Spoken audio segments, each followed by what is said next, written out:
Unknown সিম মানেই বড় risk. Unknown সিম দিয়ে কিন্তু স্প্যাম কল, ওটিপি ফ্রড, এমনকি লিগ্যাল প্রবলেমও হতে পারে। তাই এখনই চেক করো বর্তমানে তোমার আধার কার্ড দিয়ে কটা সিম অ্যাক্টিভ আছে। তো সেটা কিভাবে করবে আমি বলে দিচ্ছি। তার আগে এই ধরনের আরো গুরুত্বপূর্ণ ভিডিও দেখার জন্য আমার চ্যানেলটাকে সাবস্ক্রাইব করে রাখো। এর জন্য সব থেকে প্রথমে গুগল অ্যাপটা ওপেন করো। এখন দেখো এখানে উপরে একটা সার্চ বার আছে, সিম্পলি সেই সার্চ বারের উপর একবার প্রেস করো।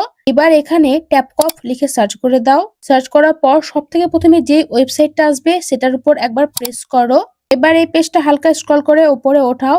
এখন দেখো নিচের দিকে একটা বক্স আছে, সিম্পলি এই বক্সটার উপর একবার প্রেস করো। প্রেস করার পর তোমার ফোনে থাকা যে কোনো একটা মোবাইল নাম্বার এখানে বসাও। তো আমি আমার মোবাইল নাম্বারটাকে বসাই, তারপর তোমাদেরকে যাবতীয় প্রসেসটা স্টেপ বাই স্টেপ দেখাবো। মোবাইল নাম্বারটা বসানো হয়ে গেছে। এবার দেখো এর নিচে একটা ক্যাপচা আছে, তো এই ক্যাপচাটা এর নিচে থাকা বক্সটায় আমাদের বসাতে হবে। তো এই বক্সটার উপর একবার প্রেস করলাম।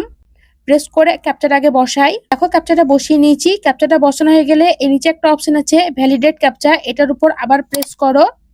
প্রেস করার পর আমরা এখনই একটি মোবাইল নাম্বার দিয়েছি উপরে, সেই মোবাইল নাম্বারে একটা ওটিপি যাবে, সেই ওটিপিটা আগে বসিয়ে নিই। ওটিপিটা বসানো হয়ে গেলে এর নিচে একটা অপশন আছে দেখো লগইন বলে, এটার উপর আবার একবার প্রেস করো। প্রেস করার পর তোমার আধার কার্ড দিয়ে বর্তমানে যে সব সিম গুলো অ্যাক্টিভ আছে সব সিমের নাম্বার এখানে দেখতে পাবে। তো তুমি বর্তমানে যে নাম্বারটা ব্যবহার করছো না বা তোমার কাছে নাম্বারটা নেই, সেই নাম্বারটার উপর সিম্পলি একবার প্রেস করবে। প্রেস করার পর এর পাশে একটা অপশন আছে দেখো নট মাই নাম্বার, এটার উপর আরেকবার প্রেস করবে।